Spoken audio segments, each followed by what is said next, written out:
Hello, हम लोग class 9 lesson 4 परमाणु की संरचना पढ़ रहे थे। उसमें हम क्या पढ़ेंगे आज? पिछली वीडियो में हमने बोर-बोरी का नियम और न्यूट्रॉन्स के बारे में पढ़ा। आज हम पढ़ रहे हैं विभिन्न कक्षाओं में इलेक्ट्रॉन कैसे वितरित होते हैं। परमाणुओं की विभिन्न कक्षाओं में इलेक्ट्रॉनों के वितरण के लिए बोर और बरी ने कुछ नियम प्रस्तुत किए, जिसे बोर-बरी स्कीम के नाम से जाना जाता है। पहला है, इन नियमों के अनुसार किसी कक्षा में उपस्थित अधिकतम इलेक्ट्रॉनों की संख्या को सूत्र इसका दिया गया है, क्या है, 2n² से दर्शाया जाता है, जहाँ n क्या होता है, कक्षा की संख्या या ऊर्जा स्तर है। देखिए, पहली कक्षा क्या थी हमारी, k कोष थी। इसको कोष भी बोलते थे, चाहे कक्षा बोलते थे, चाहे सेल बोलते थे, चाहे ऊर्जा स्तर बोलते थे, एक ही चीज है, इसके इतने सारे नाम हैं। तो इसमें क्या था, n बराबर क्या था, 1 लिखा हुआ था। बता रहा है इसमें कि अधिकतम कितने इलेक्ट्रॉन इस कक्षा में या इस कोष में भरे जा सकते हैं। इसके लिए हमें सूत्र बताया गया है। कौन सा सूत्र है? ये सूत्र है 2n²। n क्या है, n यही है जो k बराबर,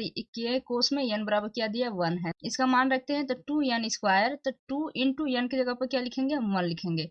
1 लिख दिया, फिर 1 का स्क्वायर करेंगे, 1 का स्क्वायर कर देंगे तो बराबर हो जाएगा 2 इंटू 1। 1 का अगर स्क्वायर करेंगे तो क्या आएगा, 1 ही आता है। तो इसलिए क्या हो गया, 2 इंटू 1 बराबर 2। इसलिए हम कह सकते हैं कि k कोष में इलेक्ट्रॉन की अधिकतम संख्या कितनी होती है, 2 होती है। या इसमें कह सकते हैं कि 2 इलेक्ट्रॉन भरे जा सकते हैं। तो यल कोष में n बराबर क्या दिया है, 2 दिया है। अब इस पे हम सूत्र पे रखते हैं इसका मान, तो 2n² तो बराबर कर देंगे 2 इंटू n की जगह पर क्या लिखेंगे, 2 लिखेंगे। तो 2 का स्क्वायर करेंगे तो 2 दूना के 4 हो जाएगा, तो हो जाएगा 2 इंटू 4। तो 2 इंटू 4 बराबर कितना हो गया, 8 हो गया। इसलिए हम कह सकते हैं कि यल कोष में इलेक्ट्रॉन की अधिकतम संख्या कितनी होगी, 8 होगी। तीसरा है यम कोष। यम कोष बोले तो n बराबर क्या है, इसमें 3 है। तो इसमें हम मान रखते हैं तो 2n², तो 2 इंटू 3 का वर्ग, 3 लिखे क्या होता है, 9 होता है। तो 2 इंटू 9, तो 9 दूना के 18। इसलिए हम कह सकते हैं कि यम कोष में इलेक्ट्रॉन की अधिकतम संख्या कितनी है, 18 है। इसी तरह आते हैं यन कोष। यन कोष में n बराबर क्या दिया था, 4 है। तो n बराबर 4, तो इसलिए इसमें हम सूत्र पे मान रखते हैं, तो 2n² पे मान रखेंगे तो 2 इंटू n के बराबर क्या लिखेंगे, 4। 4 का स्क्वायर करेंगे जो कि 16 होगा, तो 2 इंटू 16 बराबर कितना हो गया, 32। तो इसलिए हम कह सकते हैं कि n कोष में इलेक्ट्रॉन की अधिकतम संख्या कितनी होगी, 32 होगी। दूसरा है, सबसे बाहरी कोष में इलेक्ट्रॉनों की अधिकतम संख्या क्या होती है, 8 होती है। तीसरा है, किसी परमाणु के दिए गए कोष में इलेक्ट्रॉन तब तक स्थान नहीं लेते हैं जब तक कि उससे पहले वाली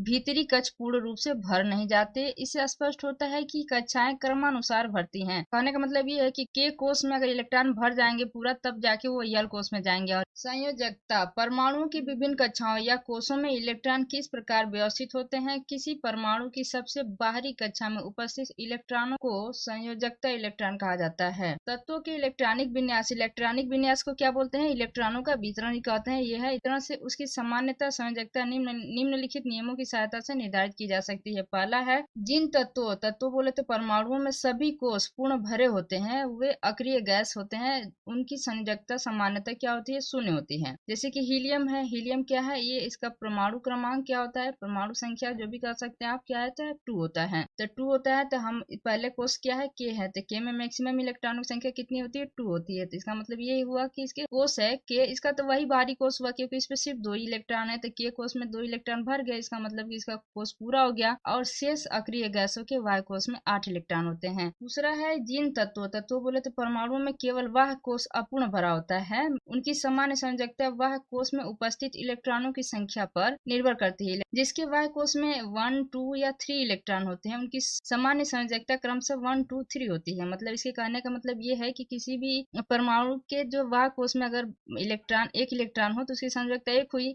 अगर वाय कोष में उसके 2 इलेक्ट्रॉन हो तो इसकी संयोजकता 2 हुई। अगर वाय कोष में उसके 3 इलेक्ट्रॉन हो तो उसकी संयोजकता 3 हुई। और बता रहा है कि और जिसमें 4 से 7 इलेक्ट्रॉन होते हैं, उनकी सामान्य संयोजकता 8 माइनस n मतलब इलेक्ट्रॉनों की संख्या के बराबर होती है। अतः प्रत्येक तत्व के परमाणु की एक निश्चित संयोजन शक्ति होती है, जिसे हम संयोजकता कहते हैं। देखिए, हम उदाहरण से समझते हैं। देखिए, उदाहरण क्या है, पहला हमने लिया है सोडियम। तो सोडियम की परमाणु संख्या कितनी है, 11 है। तो इसलिए हम कह सकते हैं इसमें इलेक्ट्रॉनों की संख्या कितनी हुई, 11 हुई। इलेक्ट्रॉन का वितरण करें तो हमें पता है कौन कोष है, पहले k, l, m और n 4 कोष है, और इसके आगे भी कोष हैं, लेकिन हमें क्या है, इसमें 11 इलेक्ट्रॉन दिए हैं तो हम भर सकते हैं। तो अब हम क्या करेंगे, इलेक्ट्रॉन भरेंगे हम। तो k कोष में हमें मैक्सिमम कितने इलेक्ट्रॉन भरने हैं, 2। तो देखिए इसमें इसके पास कितनी है, 11 इलेक्ट्रॉन है, तो हम k कोष में कितना भर दिए, 2 भर दिए।